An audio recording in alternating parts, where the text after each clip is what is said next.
Hello friends, I am Shane Desai and in today's video we will discuss a famous short story written by Ruskin Bond, that is The Night Train at Deoli.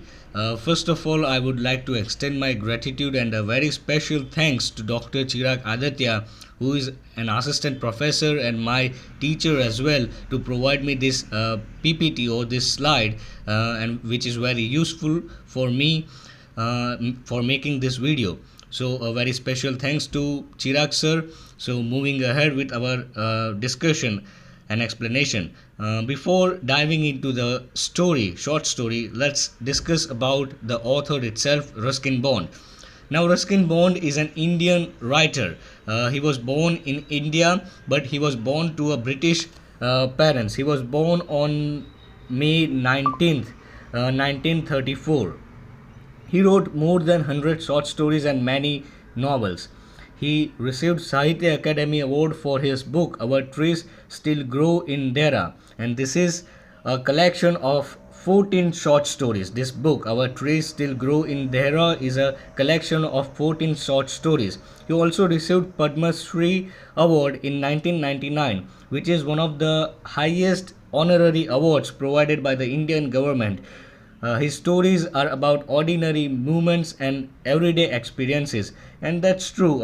He takes up very ordinary incidents, very mundane incidents of day to day life, and explains it in a very beautiful narratology, in a very beautiful, lucid, and simple language. That is his actually speciality. He explains it in a very simple language that even a grade 5th student can understand it. This story is about the narrator's attraction for a poor basket, and this story, which means the night train at Deoli, it is about the narrators, that is the author himself, who is attracted to a poor yet a beautiful looking girl, and who is selling a basket on the station named Deoli. Now moving forward, the narrator travels to Dera. Now in every summer, the narrator used to go for summer vacations, and he used to spend his summer vacations in Dera at his grandmother's place. So this story is told by the nameless narrator, but the narrator over here is the author Ruskin Bond himself. The narrator lives in Delhi and studies in college.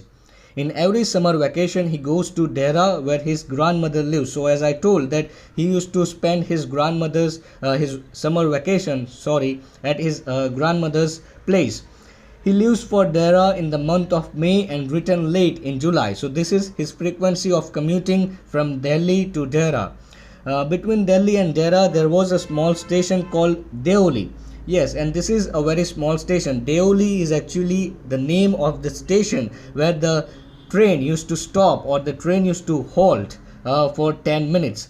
It is 30 miles from Dera, right? So it is 30 miles away from the station of Dehradun or Dera. It marked the beginnings of heavy jungle. So this station Deoli marks the beginning. After this station, immediately the heavy jungles or the dense forest starts. So train usually over here halts for 10 minutes. Now description of Deoli station. While going to Dehra, the train reaches at Deoli about 5 in the morning. So before going to the Dehra station, the train halts or the train stops at Deoli station about 10 minutes early in the morning, that is nearly about 5 o'clock. The station is dimly lit with electric bulbs and oil lamps. So this is the description because it is just a dawn. The sun is still yet to rise. So the station is dimly lit with electric bulbs and oil lamps. There is jungle across the railway station. So after the railway station, the jungle starts, the dense woods or the dense forest starts. Deoli had only one platform, an officer for the station master and a waiting room. So here we can see that Deoli is a small platform, not a big junction. It only has one platform, an office for the station master and a waiting room. So this description shows that Deoli was a small station. There was also a tea stall, a fruit vendor, and not much else. So it is a small station indeed. The train stopped there only for 10 minutes, which I already told. Now, the narrator's feelings about Deoli. The narrator always thinks why the train stops at Deoli.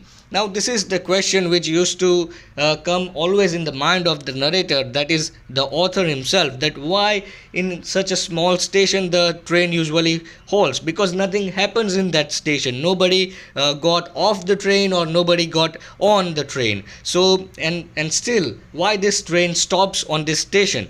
There were never coolies on the platform. No coolies were found on the platform, but the train would halt there for full 10 minutes. Yet the train would stop there for full 10 minutes. Then a bell would sound and the guard would blow his whistle. And when the bell would sound and the guard would blow its whistle with a jolt, the train would go ahead, leaving the station Deoli behind. The narrator's feelings about Deoli. Again, the narrator feels sorry for the lonely little platform. So, in a way, the narrator is having a kind of sympathy that this is a lonely station and nothing happens on the station because nobody wanted to visit that place. He decided that once he would get off the train at Deoli, and in his mind, the narrator decided that he would got off the train, he would inquire about the station, and he would just spend a day or two looking for the what is happening in the town of Deoli, and he would spend the whole day there. As I told, he wanted to know what happens in Deoli. Again, the same thing. The narrator's first meet with the poor girl. So now how the narrator meets with this basket selling girl or the poor girl. Once he was going to his grandmother's home at Dera. At that time he was 18. So in his teen age, the narrator met this girl. The night, as usual, the train as usual stopped at Deoli. One girl came down the platform selling the basket. So this girl, for the first time, narrator sees this girl, and he is coming down to the platform, walking down to the platform, having baskets in her hands and selling those baskets. Now there is the description of the girl. It was a cold morning and the girl had a shawl thrown across her shoulders. So the girl, as it was a winter morning, a cold morning, the girl had thrown a shawl for having protection from the cold morning across her body, her shoulders particularly. Her feet were bare and her clothes were old. Now this particularly shows that the girl was poor because she was having nothing to wear on her foot, and her clothes were also apparently very old. She was a young girl. She walked slowly and with dignity, and this is the beauty of the narrator, and the linguistic ability here is been portrayed, that the girl, though she was poor but she was young, walked slowly, wearing dignity. She had pale skin, shiny black hair and dark eyes. So this is the the description of the girl. She was having a pale skin, shiny black hair and dark eyes. The girl stopped when she came near to the narrator's window. Now the girl comes to the window of the narrator, and she stops there. The narrator was looking at her intently, and the beauty, the expression, the face and the dark eyes attracted the narrator, and the narrator now was looking at the girl very intently. Even the girl also observed that. This also came to the notice of the girl, but she pretended not to notice. Her dark eyes met with the narrator's eyes. Now the eyes became one. The narrator and the girl both were looking at each other with affection, I would say, with compassion, with a kind of bond which cannot be expressed in words. So they exchanged a gaze. She stood near the window, but neither of them spoke anything. So they both had a gaze. They both were unable to speak anything. She stood there for some time, then moved. The girl stood near the window of the narrator for some time, for a moment, and then she walked off. She was moving. The narrator also left his seat and stood on the platform. The narrator was so attracted to this girl that he got off his seat and stood on the platform. The girl followed him. She came near to the narrator and asked, "Do you want to buy a basket? They are very strong, made of the finest cane." So, as she was selling her baskets for her livelihood, the girl came to the narrator, to the author, and asked to the young narrator that, "Would you like to buy a basket? They are made of a finest cane and they are very strong." First he refused. Here he means the narrator. First the narrator refused and later he bought one basket. Though initially the narrator refused, he was so attached with that gaze and that unmarked bond that he couldn't refuse later on to buy one of the baskets. She was about to speak something, but the guard blew whistle. Now the girl, the basket selling girl, was about to speak something, but before she speaks something, the guard blew his whistle. So the narrator had to go and he took his seat. So once the guard blew whistle, the train is about to move in the dense forest. So the narrator had left with no option but to go into his compartment and to take his seat. The girl was still looking and smiling at him. The girl was yet still. The train was about to move, but she was looking at the narrator and with a smile on her face. The narrator also sat up awake for the rest of the journey. He could not forget the picture of the girl from his mind. Now, throughout the journey until he reached Dera, the narrator could not remove the image, the picture of this girl, this beautiful girl, out of his mind, and he was constantly in this journey thinking about the girl. He forgot the girl when he was in Dera at grandmother's home. Now once he reached his grandmother's place, due to the activities which he did with his grandmother, he forgot the girl's face. But after 2 months he was going back to Delhi. When the train reached to Deoli, he again remembered the girl. When he was taking the journey back to Delhi, when the train reached to Deoli, once again he remembered the girl which he saw 2 months back. She was there on the platform. The narrator waved to her. She was again visible on the platform and selling the baskets, and the narrator waved, said hi in the sense to the girl. She also gave a smile. The girl also gave a smile. Both of them felt like meeting of old friends. So both of them remembered each other and both of them became happy. She did not go in the train to sell the basket, but she came to the tea stall where the narrator was standing. So now the basket selling girl did not went to sell the basket to down the platform, but she directly came to the tea stall on the platform where the narrator was standing. They couldn't speak anything for some time. So they were happy that they both were looking each other. They both met each other once again, but they couldn't exchange a word. They couldn't speak with each other for some time. The narrator felt to take the girl with him. Now the narrator was having this inner feeling, this inner urge to take the girl along with him. He felt that he should put that girl on the train and he should take away the girl with him. But he couldn't do that. He took the baskets from her hand and put them down on the ground. So the narrator took the baskets, all the baskets from the hand of the girl, and put that baskets on the ground. The narrator said, "I have to go to Delhi." So the narrator basically informed that he is going to Delhi. The girl said, "I do not have to go anywhere." And basically he was a simple girl and she do not want to go anywhere. She was there in the town and doing her job as selling the baskets. The guard blew the whistle, so he had to leave. Again the guard blew the whistle and the train was about to leave the station, and the narrator again went to his compartment. He hated the guard for that. Now this time he was not feeling very good that the train was leaving the station, and he hated the guard for blowing the whistle, and he couldn't spend much time with the girl once again. While leaving, he said, "I will come again." This time he could not forget her.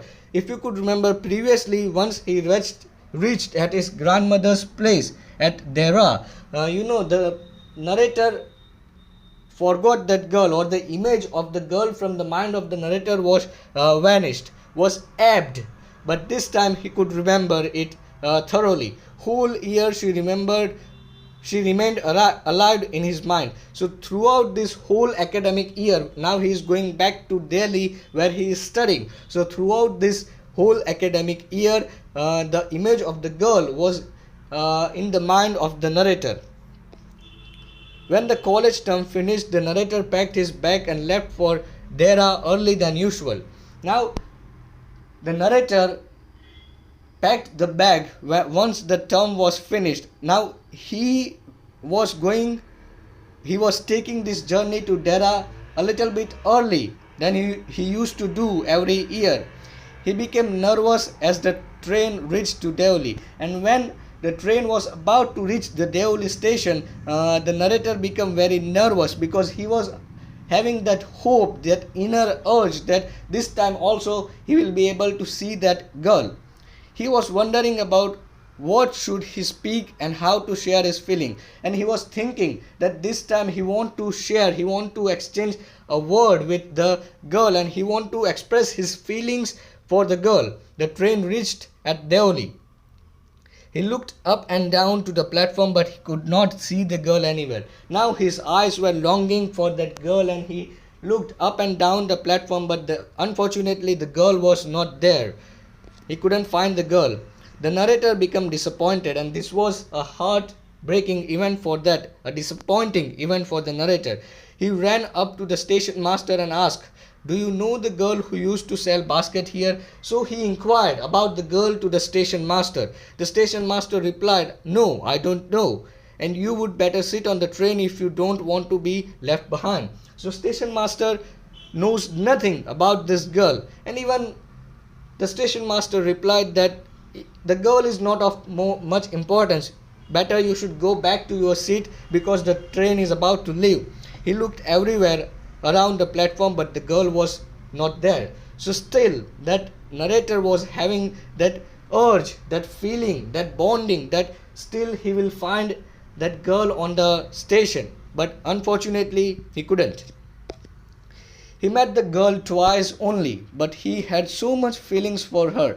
It was a feeling that he never felt before. So this was the feeling which the narrator was having, that even after only meeting twice to that poor basket selling girl, he has exchanged a strong bond with that girl, that he want to see that girl at any cost. He felt restless at his grandmother's house in Dera, and because of this he was feeling restless and not feeling well, and he became ill in Dera. This time he did not stay more than a couple of weeks. This time the narrator did not spend much time with his grandmother. He took the train back to ask more questions to the station master about the girl. So he was having this inner urge, this inner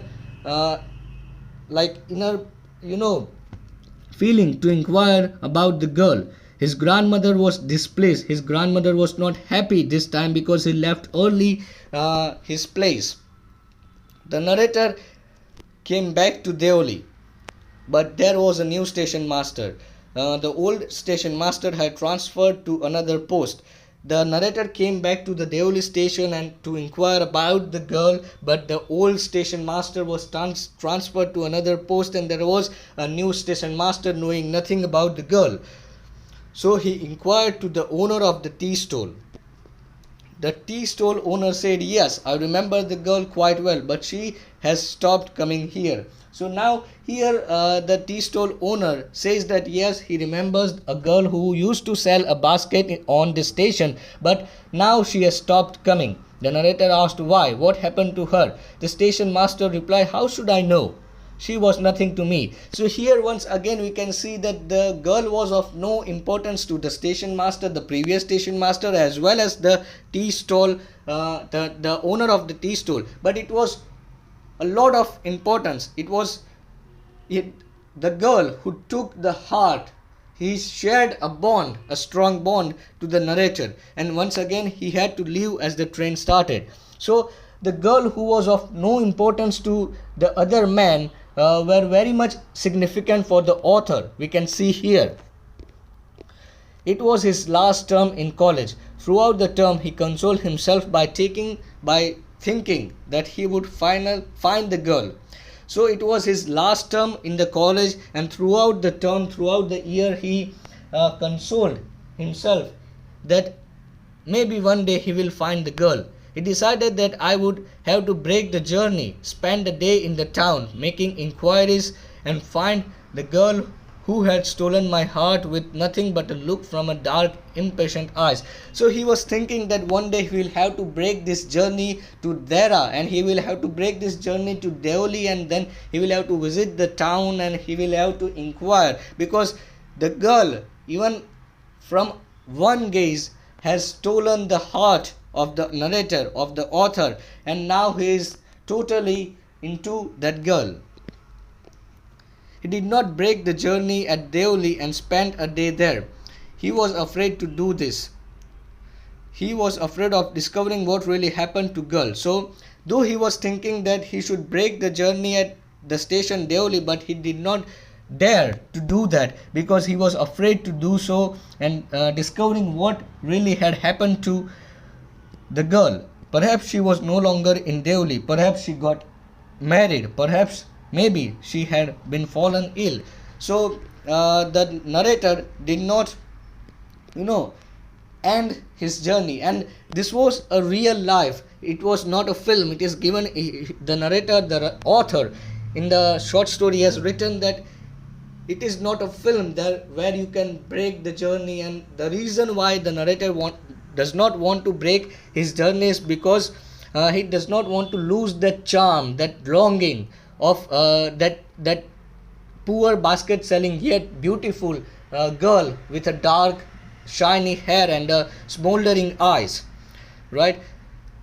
He never broke his journey. Instead, he preferred to keep hoping and dreaming and looking out of the window up and down the lonely platform waiting for the girl. So this was the charm, this was the beauty, the longingness, the nostalgia of that girl, which was giving a hope to the narrator. And this is also the speciality of the author Ruskin Bond, that this small incident of passing through the station he described in such a wonderful manner. And this story also leaves us with a symbolic representation that our life is a journey, and as the train stops to the station, our life also stops to many stations, but we should not break our journey, and as it is said that life must go on. So this is the message which the author wants to pass on through this